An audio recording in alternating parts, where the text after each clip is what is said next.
¿Me escuchan?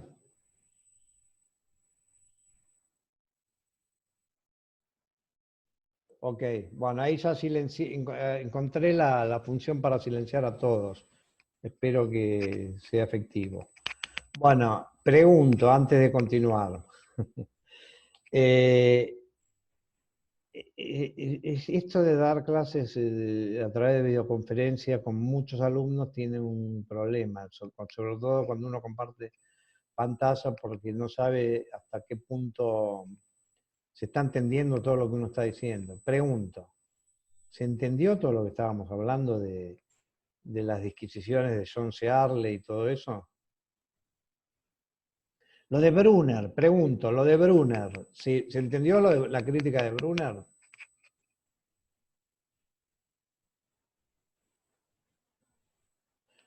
Ok, se entendió. ¿Alguien me puede decir en 2 palabras, puede escribir?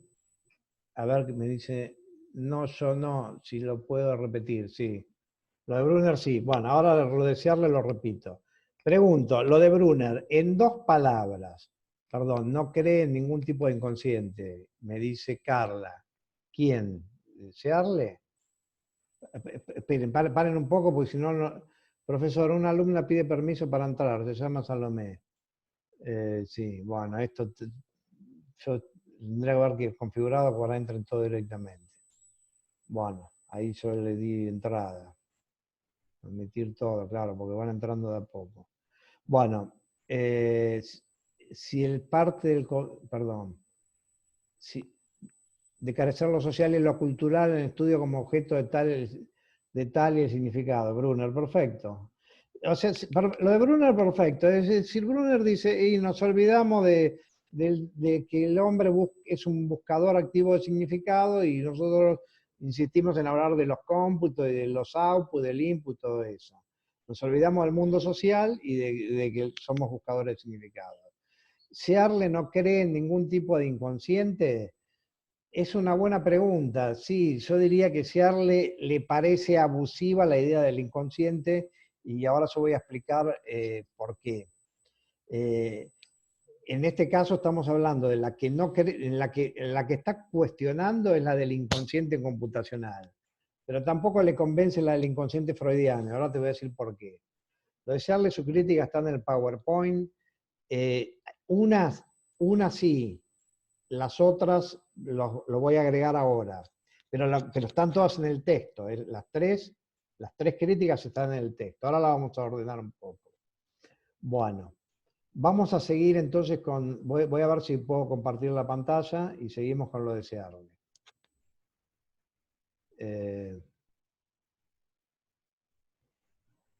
Compartir pantalla, a ver. Acá está. Bueno, bien.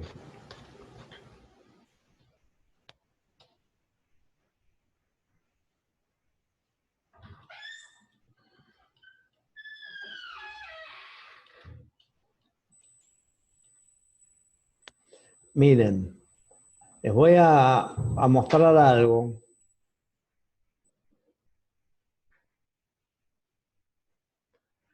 que va en una línea distinta para que entiendan el espíritu de lo que quiere plantearse Arle. Yo cuando cuento esto en los teóricos me miran raro, pero acá como está escrito suena distinto. Ustedes saben que hay un dicho inglés que dice esto. Perdón, este slide dice, ojo, puede perderse lo que es relevante en aras de descartar lo irrelevante. El dicho inglés, que está inspirado en un refrán alemán, dice, cuidado, no sea cosa que por querer tirar el agua sucia de la bañera, terminemos tirando también al bebé. Qué raro que suena eso, ¿no? Proverbio de origen alemán muy usual en Inglaterra. Describe a alguien que por negligencia, torpeza o atolondramiento pierde algo de valor al desprenderse de algo que no lo tiene, como haría quien al tirar el agua donde se acaba de bañar a un bebé, lo arrojara con ella. Bueno, qué sé yo, no sé, es un refrán, ¿no? Implicancia.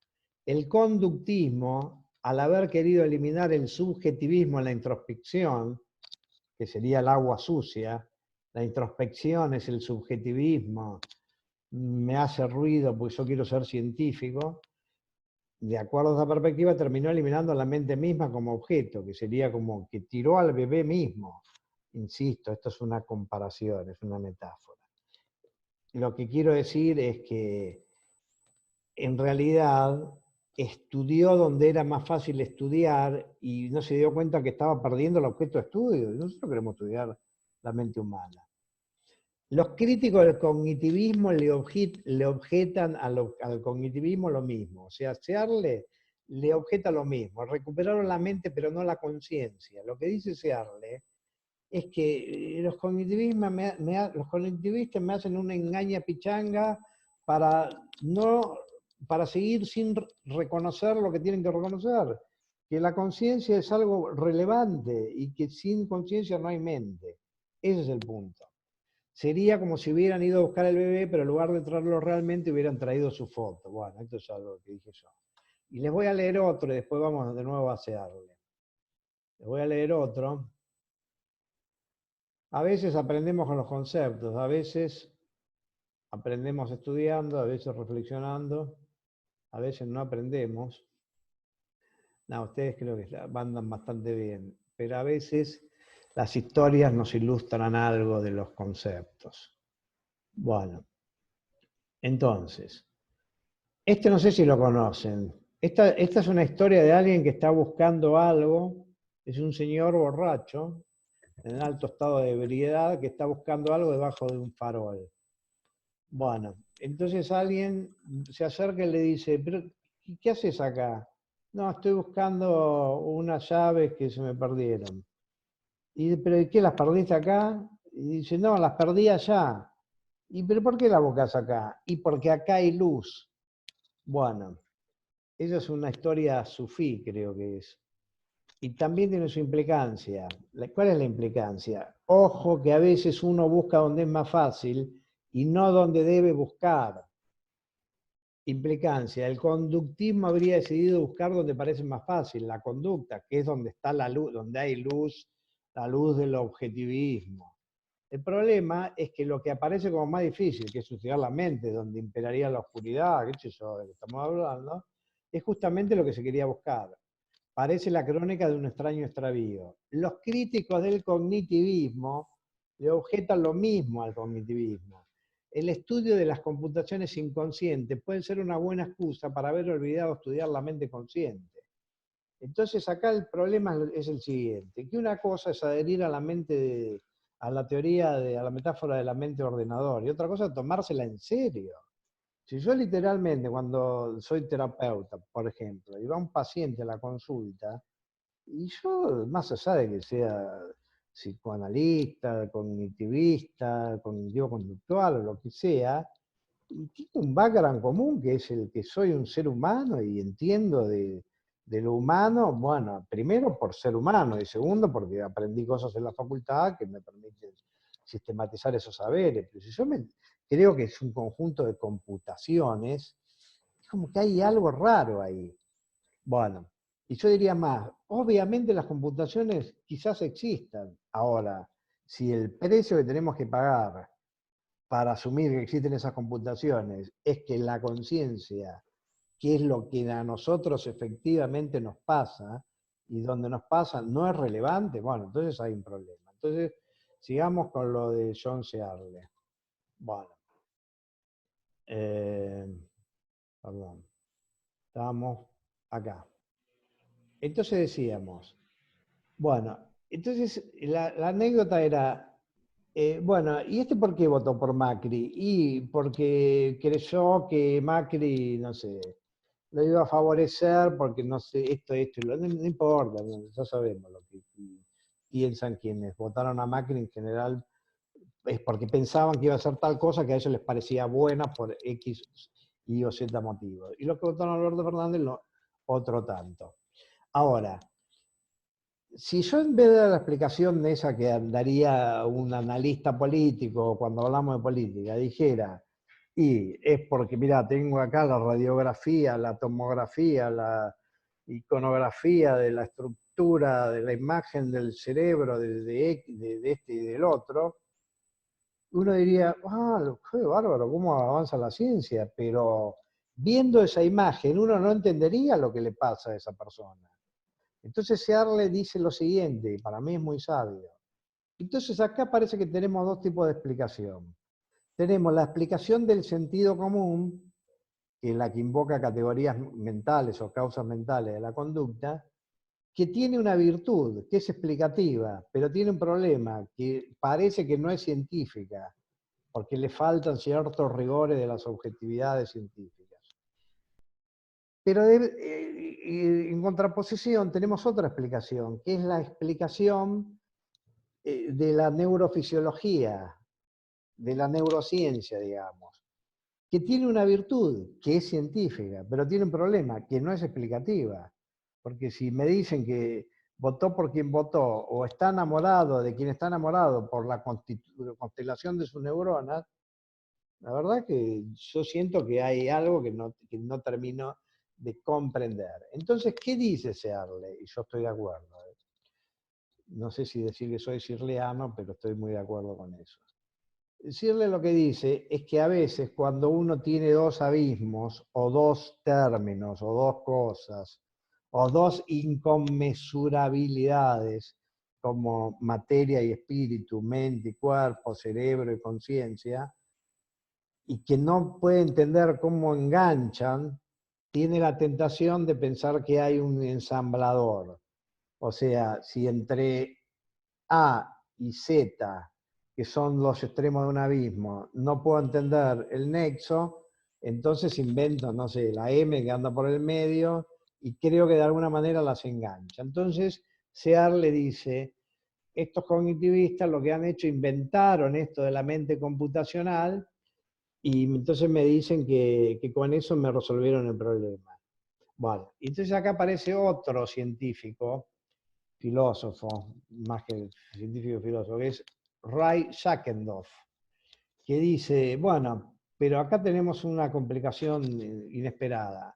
Antes teníamos, en la época de Descartes, teníamos la relación entre el cerebro y la mente.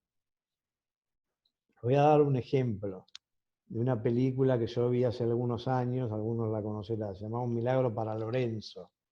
Se trataba de los padres de un niño que tiene una enfermedad degenerativa porque no se le desarrolla bien el proceso de mielinización, entonces empieza a tener como un deterioro progresivo y llega un momento que no se puede mover. Entonces la mamá, en una parte muy dramática de la película, le dice, Lorenzo, decile a tu cerebro que le diga a tu brazo que se mueva. Es una parte muy dramática de la película, pero digamos, más allá del dramatismo, como figura, en Descartes nosotros teníamos esta idea, que la orden mental determina la acción voluntaria, es decir, internamente decido mover la mano y mi mano me hace caso, la muevo. Bueno, estará mediado por el cerebro, obviamente, porque esa orden mental viajará al cerebro, no importa, esos son detalles que por supuesto son importantes, pero no hace la estructura de la explicación. Bueno, ahora, el problema del cartesianismo, el problema mente-cerebro, es cómo si la mente es inmaterial, puede incidir sobre algo que es material. Entonces los cognitivistas en algo tienen razón, que dicen, el software es algo que no es material, porque son instrucciones lógicas, y sin embargo puede influir en un programa. A ver, ¿cómo es eso? Y bueno, yo puedo programar a la computadora para que se prenda o que se apague a una determinada hora, que se apague. O sea, que fíjense, el programa de la computadora funciona en una computadora, pero hace que la computadora se apague. Qué loco que es eso, ¿no? Me hace acordar a la medicina psicosomática. Entonces, con nuestros pensamientos, de alguna manera, si tenemos pensamientos positivos o negativos, repercute. Sí, estoy de acuerdo con todo eso. Pero acá hay un pequeño problema que no hay que desconsiderarlo. Está bien, el programa que hace que la computadora se apague, hace que la computadora se apague, pero hace que la computadora se apague mientras la computadora está prendida. Porque si en el minuto antes de que el programa que va a hacer apagar la computadora, si en un minuto antes se cortara la luz y se apaga la computadora, ese programa no puede funcionar. O sea, en una palabra, necesita del hardware para funcionar, igual que la mente humana necesita el cerebro para funcionar. En este momento tengo muerte cerebral, ya está, no hay conciencia. Bueno, perfecto. Entonces acá teníamos un problema. ¿Cuál es el problema? Que no podíamos entender cómo dos cosas distintas de alguna manera se influían. Entonces la tentación del cognitivismo es que esta tercera cosa me soluciona el problema. Pero Jackendorf, eso no lo dice Searle, lo dice Jackendorf. Pero va en la misma línea. Dice, bueno, pero ahora no tenemos un problema, ahora tenemos tres problemas. Ahora tenemos el problema cerebro y mente consciente, que es el mismo que teníamos antes, pero ahora tenemos el problema entre el cerebro y la mente computacional, que no sabemos cómo el cerebro determina la mente computacional. Y además tenemos el problema entre la mente computacional y la conciencia, cómo los cómputos determinan la conciencia. Y entonces ahí vuelvo a Searle esto no le cierra, y entonces lo que le parece es que el nivel de la mente computacional es un nivel innecesario, porque para él lo único que existe es la conciencia y el cerebro. La mente es la conciencia y existe el cerebro. Y el inconsciente, bueno, voy a decir algo muy cortito, no espero que, no va a ser una pregunta, pero viene al caso decirlo. Searle tiene una teoría sobre lo inconsciente. Al margen, lo pongo entre paréntesis, no forma parte no está en el texto. La teoría es la siguiente, muy abstracto, pero muy interesante. Él lo que dice es que nosotros podemos entender o hacer que entendemos el concepto de lo inconsciente y darnos el lujo de decir la conciencia es algo como un epifenómeno, algo menor, algo, un subproducto que no tiene demasiada importancia. Pero lo podemos hacer eso porque tenemos la noción de lo que es la conciencia. Entonces lo que dice Searle es cuando Freud hace lo que se llama metapsicología, la teoría del aparato psíquico, el inconsciente, la conciencia, el preconsciente, bla, bla, bla, se aparta del sentido común, se aparta de la explicación ordinaria de la mente en que, bueno, los fenómenos mentales que conocemos son los conscientes. Bueno, pero dice, pero sin embargo, cuando interpreta a un paciente, no se aparta del sentido común. Porque, por ejemplo, cuando interpreta el caso de Isabel de R., que en el fondo tiene una parálisis, no voy a explicar de ese caso, porque ya lo van a estudiar, pero en última instancia lo que le pasa es que está enamorada del cuñado y no se la banca, porque en esa época de mucha represión, no sé si en la actual pasaría lo mismo, le produce mucha angustia, que no la puede procesar, entonces, bueno, se escinde una parte de la conciencia, se transforma en inconsciente reprimido y, bueno, ahora, pero ¿qué es lo que dice Searle? Que entendemos esa versión de lo inconsciente bajo la lógica de que es algo inconsciente, pero potencialmente podría ser consciente. Entonces él tiene este símil. Uno va a un sótano y hay muchas cosas que no ve porque están oscuras, pero si prendiera la luz las vería, porque están ahí, siguen estando como objetos físicos. Se las estoy enredando demasiado. Lo único que les quiero decir es lo siguiente. Searle lo que dice es que por un lado están los fenómenos conscientes y por otro lado están los fenómenos cerebrales. Toda la memoria de uno que no está presente en este momento, no es que está presente en una entelequia de inconsciente cognitivo, en un sistema raro de la memoria, sino que está en el cerebro. ¿Qué es el cerebro? O sea, en una palabra, lo que dice Searle es que en el cerebro están codificados nuestros estados mentales conscientes. Bajo determinadas circunstancias emergen y producen la conciencia.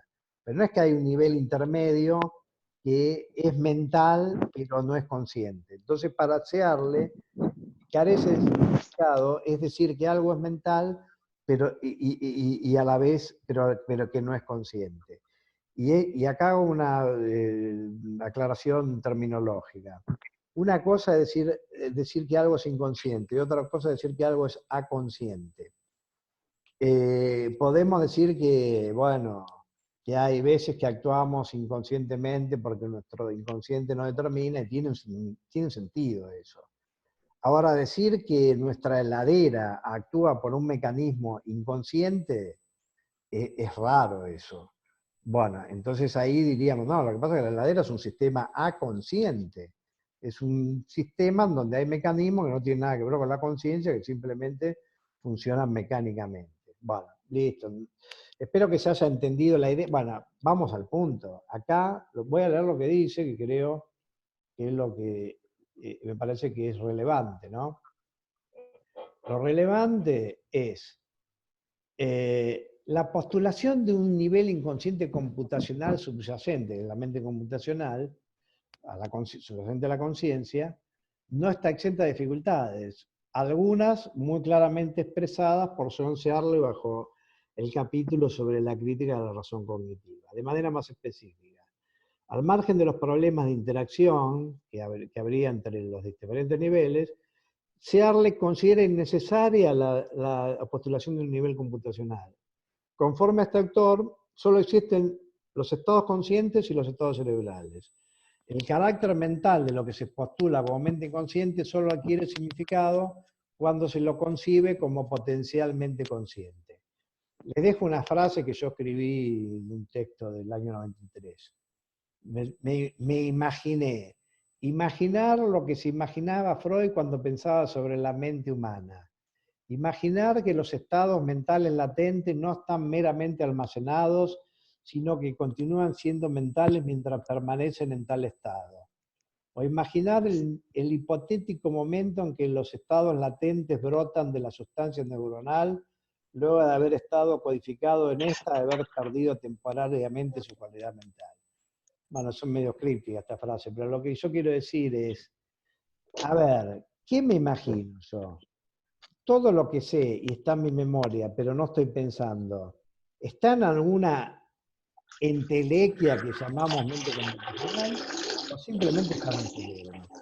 Bueno, yo soy de los que piensa que está en el cerebro, igual que sea.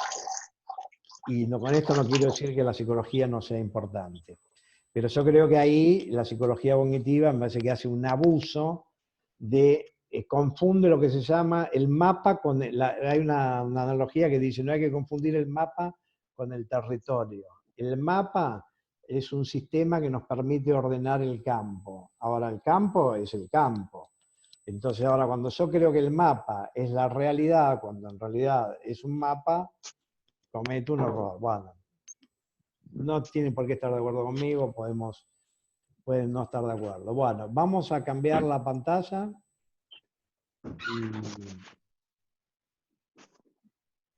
A ver. Vamos a cambiar la pantalla y bueno, igual les voy a preguntar. ¿Se entendió lo que dice Searle? No los detalles, la idea general. O sea, ok. Bueno, bien. Entiende que es innecesario postular un sistema intermedio entre la conciencia y el cerebro. Bueno, ahora vamos por más Searle para que se entiendan las otras dos objeciones. La de que el cognitivismo también implica un dualismo funcional y un conductismo residual. Entonces ahora a ver si tengo que encontrar, bueno, perdonen, a ver si encuentro, acá. Bueno, voy a buscar otro PowerPoint. Yo ese PowerPoint, en realidad, yo con ese PowerPoint voy a armar un video. Perdón, primero lo tengo que encontrar. Acá está. Ahora lo tengo que compartir.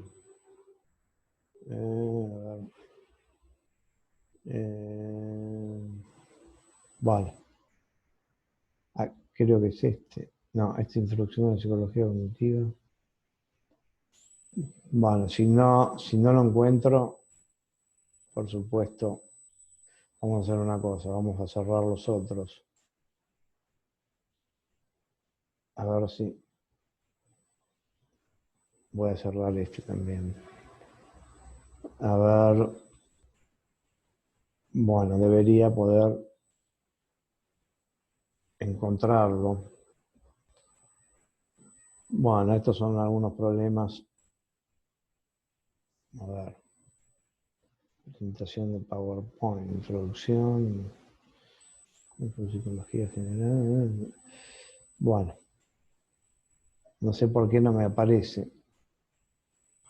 A ver.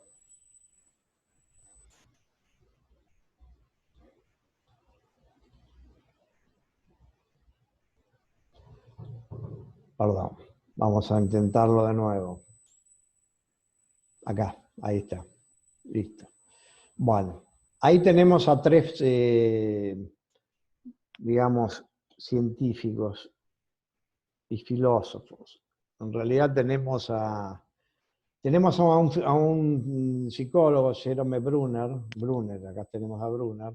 Tenemos a John Searle, que es un filósofo, y tenemos a Alan Turing, que sería como el padre de las ciencias de la computación. Bueno, estos son figuritas con las que yo voy a trabajar, está medio desordenado, pero espero poder transmitirles la idea. Bueno, los que leyeron el texto, esto es el experimento del cuarto chino con que Searle pretende refutar a las tesis de Turing. A ver, acá está. Vamos a empezar por Turing. Turing dice en un artículo provocativo, se pregunta, ¿puede pensar una máquina? Sí, no, por esto, esto y lo otro. Entonces dice, bueno, para que no haya tanta disquisición, porque algunos me van a decir que sí, otros me van a decir que no, entonces como que él quiere dar una definición operacional, dice, yo propongo que hagamos este ejercicio mental, es un experimento imaginario.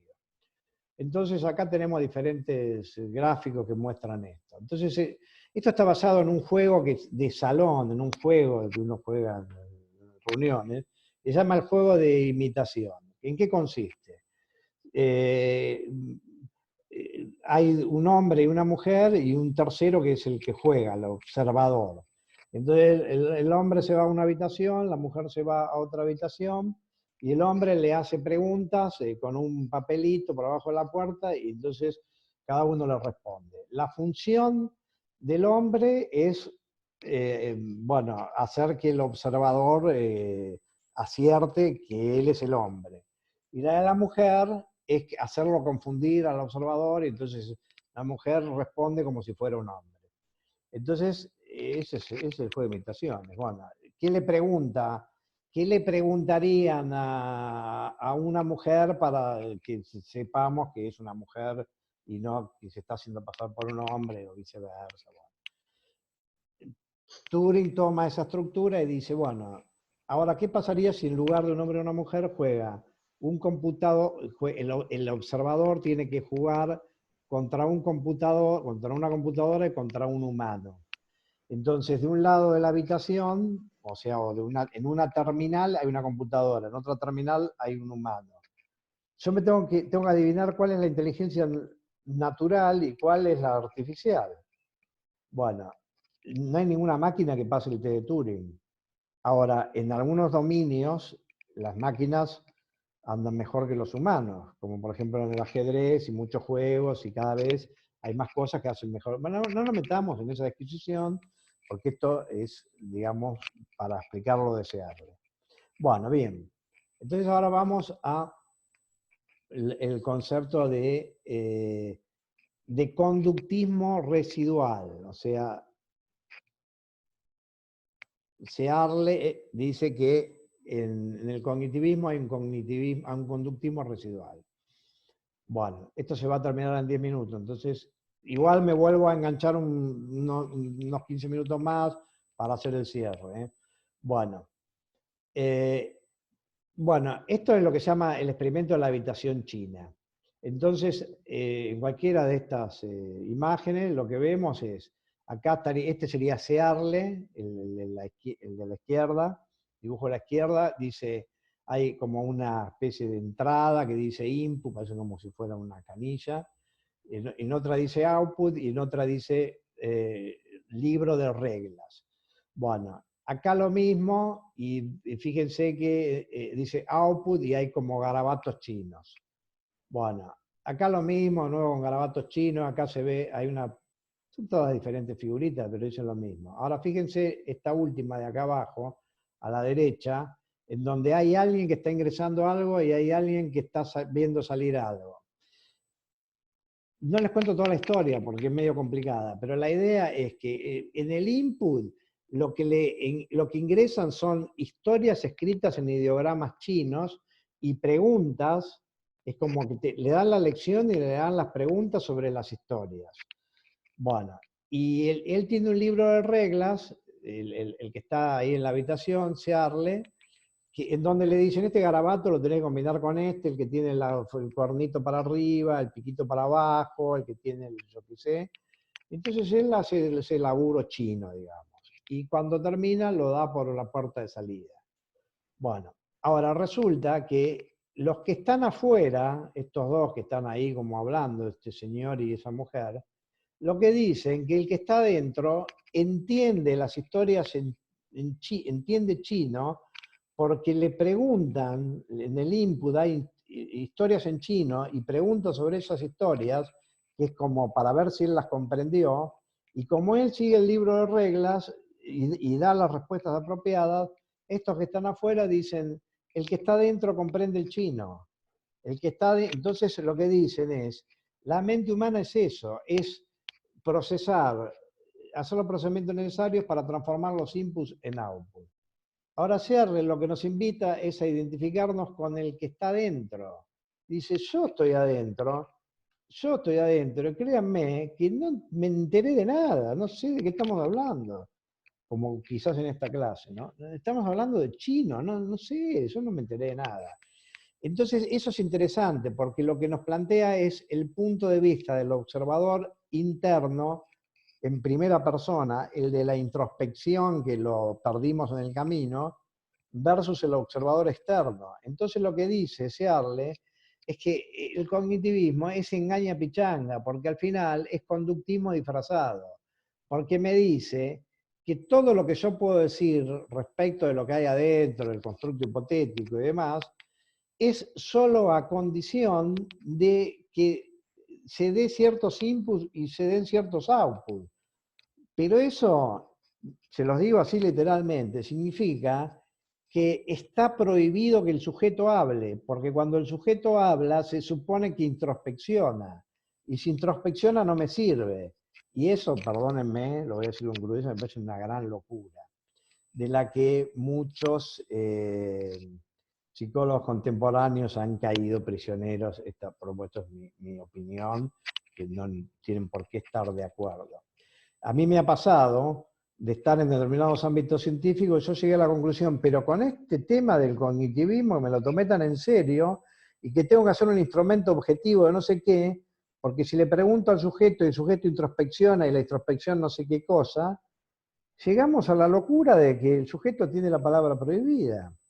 Entonces yo puedo creer en lo inconsciente, determinante, no sé qué, puedo ser ultra lacaniano, no importa. Pero si soy terapeuta y soy terapeuta ultralacaniano, hay algo de lo que no puedo prescindir, y bueno, más si soy terapeuta ultralacaniano, que es de escuchar lo que el paciente dice que le pasa. Ahora yo puedo decir que lo que dice que le pasa en realidad encubre no sé qué otra cosa, y que el sujeto de desconocimiento, que bla, bla, bla, pero lo que dice que le pasa es relevante. O sea, ¿cómo llegamos a esto de que la conciencia no tiene importancia? Entonces, eso es lo del conductismo residual, es que no le damos importancia a algo que tiene importancia. Bueno, más de lo mismo, ¿no? Y después tenemos en la crítica, esta también se las trae, que es la crítica de, a ver, ni sé qué título le puse acá porque tengo tantas cosas.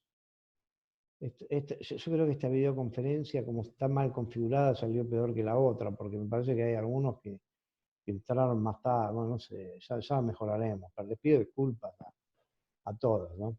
Acá digo, el cognitivismo supone un dualismo residual. Bueno, ¿qué es esto, el dualismo residual? Entonces acá tenemos la versión de Descartes. Descartes decía, hay la mente, que es esto que está ahí como si fuera algo etéreo, que se llama la res cogitans, la sustancia pensante, y la res extensa, que es el cerebro. Y que decía, se conecta a la glándula pineal, qué sé yo, eso suena medio raro. Bueno.